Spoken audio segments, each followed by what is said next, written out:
Welcome back, everyone. It is Tuesday, August 5th in the MLB. Our three favorite picks are on the way. As always, it's Austin, joined by Logan. You guys know the drill by now. Wish the brooms were out, Logan, but hey, we'll cash both of our two straight bets. Lost the strikeout sheet. You guys did hit 500 likes, so we appreciate it. I posted in the pinned comment. It lost because Nick Lodolo got injured. Really nothing you can do there. The other legs were all pretty easy. We just lose via blister on the finger. We can't do much about that one. We'll just move on from that. It was only a half unit play. We'll have another one today. But Logan, great call. Orioles, Phillies over 8.5. The Phillies did it all themselves. Didn't even need any O's runs, but they scored some. And same thing, Blue Jays, Rockies. Blue Jays carried it. 15 runs by them. We'll certainly take that. 2 in 1 day. 10-2 run, but man, I want to bring out those brooms again, Logan. So let's try to secure a sweep today. But you guys should know what day it is. It is Dinger Tuesday. So go down below. You let us know your favorite player you want to hit a home run. If they hit a home run, you could win $25. That's all you got to do today. Go do that. Comment your favorite player. We don't care who it is. Could be Judge if he's returning. He's returning to the lineup today. Go do it. Winner will announce tomorrow morning. But we've been finding a good formula. We start with Logan. We go to me, and then we keep the thing moving. Logan, I know you got another winner for the people today. You'll also be at the Phillies game too, but you had a winner yesterday, which you could run back the under, I could argue, but Logan, you got to play for the people. What you got? Yeah, I will be at the Phillies game tonight. Really hoping I see some fireworks in that game like there was yesterday. That was a no sweat winner over. But my favorite pick today is not in that Phillies game. It's going to be in the Dodgers game, and I'm taking the Dodgers first 5 innings, team total over 2.5, minus 130 odds on DraftKings. Now, if you're like, Logan, I don't have the first 5 team total. I also was looking at the first 5 over as a whole. Now, the reason though I want to isolate it to just the Dodgers scoring is because I see them scoring the majority of the runs through 5 innings. And if that first 5 over is going to cash, I think it's going to need at least 3 Dodgers runs anyway. So why not just isolate the variables there and not need any Cardinals runs in the first 5 innings? But again, could the Cardinals score on Emmett Sheehan? Of course they could. I just think the bulk of the runs are going to come against Miles Mikolas, who starts for the Cardinals today. We saw the Dodgers only score 1 run through 5 yesterday. They scored 2 runs total in the game. When the Dodgers do that, when they have a stinker like that, I typically look to back them in some capacity in the next game because they really don't stay down 2 games in a row. And I do like their matchup against Miles Mikolas today. He faced the Dodgers twice in 2024, 5 2/3 innings pitched, 5 earned runs, 4 1/3 innings pitched, 5 earned runs. So you guys kind of see he faced the Dodgers twice last year, gave up 5 earned runs in both of those. Now, has the Dodgers lineup changed a little bit since last year? It has, but not drastically, and not enough for me to say they shouldn't be able to hit Miles Mikolas today. What I like about Miles Mikolas in this matchup is he's on the road, and that's a great time to fade him. 6 ERA on the road, where he's allowing a 296 batting average on the road compared to a 3.67 ERA and 236 batting average allowed at home. So he's almost allowing a 300 batting average on the road, and that ERA hidden in 6. I mean, he doesn't pitch well away from Busch Stadium, which makes sense because Busch Stadium is a pitcher-friendly ballpark. And a lot of his, deep fly balls that are caught in Busch Stadium, they go over the fence in a lot of other places. I see that coming today. In Mikolas's last 3 road starts, he's allowed 5 earned runs, 8 earned runs, 6 earned runs. So as long as the trend just sort of continues like that, we should be in a really good chance to cash this bet.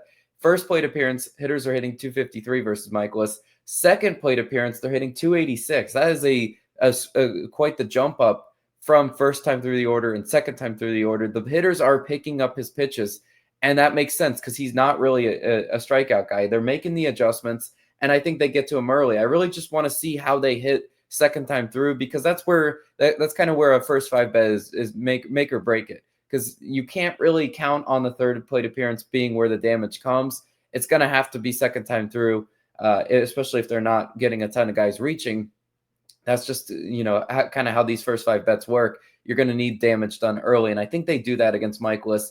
I mentioned kind of his StatCast numbers. His expected ERA is a 5, which is, very high, and he is an elite at strikeouts. He's just 3rd percentile in whiff percentage, 10th percentile in K percentage, which is why hitters pick him up pretty decently the second time through. I think these Dodgers hitters will get to him today. At home, the Dodgers are hitting 267 against right-handed pitching this season, which I was looking how they hit recently. Like, recently, they're not great. They're only hitting like around 200. But their season average is pretty high and pretty decent at 267. I mentioned that with the Phillies last night. I was like, recently they're not hitting lefties well, but this is a good matchup for them. And what did they do? They exploded, for a lot of runs yesterday. I think we could see a similar thing coming for the Dodgers. I'm just hoping it is early and they don't take to the 6th inning to really get to Michaelis. It's a chance I'm willing to take, though, because in 105 plate appearances, this Dodgers roster is hitting 309 against Miles Michaelis. Look, I was telling Austin before the show, all of the big guys, the Mookie Betts, the Shohei Ohtani, the Freddie Freeman, those guys see Miles Michaelis very well. So I don't have any questions about if those guys are going to reach and get on base. They should be able to. It's the guys behind him, the Teoscar Hernandez, the Will Smith, etc., that they're shaky against Michaelis. But all it's going to take is Michaelis making a mistake pitch, which he makes plenty of on the road, and they could do some real damage. Last point of note, if you look at Michaelis's like prop lines, he's got a 3.5 earned run line, obviously plus value on the over. But I see a majority of those runs for that earned run line coming in the first 5 innings as well. So we're kind of getting a discounted line fading him if you just take the bulk share of it coming through 5 and not take until the 6th inning to really get to him. So I love this bet. I love this pick today. Hopefully the Dodgers bring the bats and destroy Miles Michaelis today. But Austin, you got a full game pick, and I know exactly where it is. Where are you going? Yeah, you might see this one and might look a little bit familiar. Why? Because it's the same exact pick I had yesterday. Blue Jays Rockies over 11.5 today. It's minus 114 on FanDuel. We don't normally run back picks. Sometimes we feel like it's like a seesaw in MLB, but I look at these two pitchers, and I think these offenses are both capable of putting up runs, and we still got elite hitting weather in Coors Field. I'm not going to go away from it. I think the Coors Field over is hit in 4 straight games. We're talking about 2 pretty bad bullpens and 2 starters that I could see giving up 4 or 5 earned runs apiece. Now, yesterday was the Blue Jays doing it all themselves, which is why I like backing it over like this, because the Blue Jays have been one of the best offenses in baseball. They know where to put the ball, and they aren't relying necessarily on hitting multiple home runs to score. They can go out there and get 7 straight hits. Now, yesterday they did get some home runs, 2 3-run home runs from Bo Bichette and other guys, but I still think that this is an offense that could easily score this over by themselves. I do think the Rockies have a chance of putting up some runs, especially after losing 15-1. They expect a little bit more fight out of that offense, which got some hits yesterday, a lot of singles. Maybe today we get some more power on Jose Barrios. Now, like I said, Jose Barrios, July wasn't kind to him. He had a 5.83 ERA in July.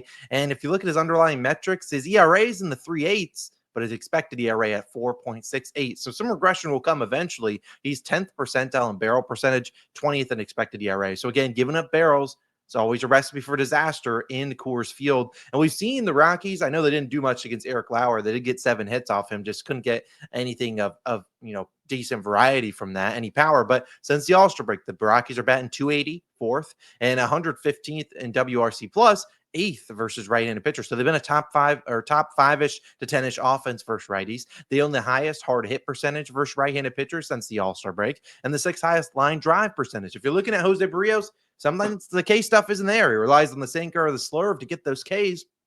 If it's not happening, he's having to rely heavily on getting ground balls, which, again, when he's 10th percentile in barrel percentage, if they're not ground balls, they're going a far way. And I certainly could see that happening today, where the Rockies actually give us something to work with. And I hope that is the case. We'll talk about the Blue Jays bullpen after that. But again, even if they don't do much on Jose Barrios, on the other side, it was supposed to be Kyle Freeland, but will be another right-handed pitcher, Anthony Molina. So again, the same lineup that the Rockies saw yesterday for the Blue Jays. They're probably going to see a lot of those same bats in there again, guys that have already seen the batter's eye and obviously saw it pretty well, because they absolutely had like 25 hits yesterday. Their franchise high was like 29. But again, this is a guy in Molina that hasn't really started many games. He's been more of a reliever for them this season. He is coming in from AAA because Freeland wasn't feeling well, so they pushed Freeland back a day. But you look at Molina, 6.79 ERA and a 1.58 whip last year when he was coming out of the pen. He didn't really start much last year. This year, he's only pitched 8 innings, but he's at a 7.27 ERA. He's been bad. And last year, if you look at his underlying metrics, 1st percentile in expected batting average and chase percentage, 2nd in expected ERA, and 5th in hard hit percentage and whiff percentage. So again, a guy that doesn't get Ks, and he just gives up a lot of hard contact, gives up a lot of hits. That's just a recipe for disaster. Now, he's pitched decent in the minors, but again, that's facing minor league guys. Now he's in Coors Field, which I don't think will be a huge difference for him. He's been pitching in Albuquerque, which has high elevation, but still pitching in a major league ballpark against major league hitters. All these guys are seeing the ball well. I think it's a very tough test for Anthony Molina to go out there and pitch well. And honestly, I don't know how far the Rockies really want to run him out there. We see since the All-Star break, the Blue Jays first in batting average in WRC plus versus righties. Yesterday I talked about George Springer's still out, but Alejandro Kirk's back, and the lefties are seeing the ball well. You got Lukes, you got Barger, you got Lo Perfido at the bottom. Heck, Ernie Clement, they had a 5-hit game yesterday. He was absolutely seeing the ball super well. So again, we're getting production from all guys in this lineup. I think they could absolutely tag Molina for 5 or 6 earned runs, just like they did Tanner Gordon. Or maybe we get 2 or 3 off of him and out of each starter. We enter the 6th with like 6 runs. You're looking at 2 bullpens, which have been bad since the All-Star break. The last 2 weeks, basically, the Rockies are 30th in ERA, 7.5, and the Blue Jays are 28th at 6.87. Yes, the Blue Jays bullpen pitched well yesterday, but it wasn't like they were lights out. There's still some base runners and stuff in there, and honestly, their arms just aren't all that great. And like I said, I think we could see either maybe we see one of these starters get blown up like yesterday and some really bad bullpen arms come in here, or even if it's both starters give up, 2 or 3, we enter the 6th or 7th with 6 runs. These 2 bullpens are capable of coming in and having a 4-5 run inning. And that's how you really get to the 11.5. That's what the Blue Jays have been great at this season, having those big innings. And I think they could easily have another one today, or they score 5 or 7 runs like they did yesterday in 2 separate innings. I think that could be the case today. I love the over. I don't normally run back picks, but I got to do it. I just think these pitchers are trash. I think the bullpens are trash, and I think the offenses are pretty dang good. So give me the over 11.5. Let's hope the Coors Field over hits for, I want to say, like a 5th straight game. Then our third and final play of the day will be our strikeout sheet. I get it. It's lost last 2, and then you'll get the comments. You're saving an exclusive play for the Dub Club. Guys, we post the strikeout sheet every single day to the Dub Club the whole season long. We just have recently in August started tracking it for half unit plays. Again, I'll post it in the pinned comment. All you got to do is hit this video to 500 likes. Now I get it. The lines are going to move, which is why if you want to join the Dub Club, get the whole sheet, which includes guys on hit streaks, guys in good matchups, guys in bad matchups, and everything in between. There's a link down below in the Dub Club. You buy 1 month, you get 1 free. Carries you through the first month of the NFL season, which I'm excited for. So again, it will be in the Dub Club. We're going to post it right as this video posts. So until you guys get this video 500 likes, if that does happen, it won't be in the pinned comment until then. So to recap the card, we have Logan's pick, Dodgers first 5 team, total over 2.5. My pick, the over in Coors Field, and then the strikeout sheet, a half unit. We're bouncing back after 2 rough losses, a hook and an injury. You just can't do anything about that. But again, Dinger Tuesday, you can do that down below. Comment your favorite player to hit a home run. You could win $25. And if you missed my NFL future videos, I will link 2 of them over on the screen. Go check those out for some NFL futures. We'll be sweating in a little less than 1 month. We'll see you guys back again tomorrow, hopefully with the brooms out. We'll see you guys then. Let's stay hot. See you tomorrow. Peace.